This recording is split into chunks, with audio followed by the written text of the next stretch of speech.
Hello friends, good morning and welcome to my channel. কালকে তোমাদের সাথে জন্মাষ্টমীর ব্লগটা শেয়ার করেছি। তো আজকে গোপালের অন্নভোগ, ওখানেই যাব বলে আমরা রেডি হয়েছি। আর মামা এখনও উপোস আছে, মানে কালকে রাতে ওই একটা দুটো তালের বড়া খেয়েছিল। আজকে গোপালকে অন্নভোগ দিয়ে তারপর ওরা উপোসটা ভাঙবে।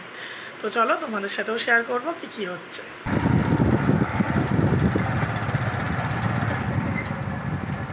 মা পুজো করছে, চলো তোমাদের ভোগের রান্নাগুলো দেখিয়ে দিই।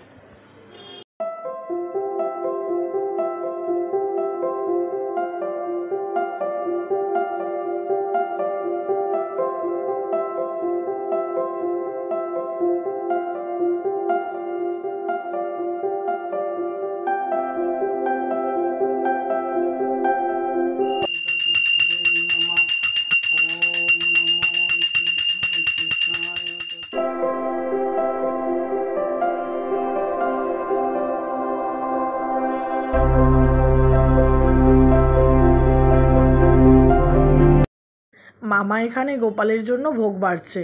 ভোগে রান্না করা হয়েছিল গোবিন্দভোগ চালের ভাত, খিচুড়ি, 5 রকমের ভাজা, শাক, লাউ দিয়ে ডাল, পাঁচমিশালি তরকারি, কচুর শাক, চাটনি, পায়েস।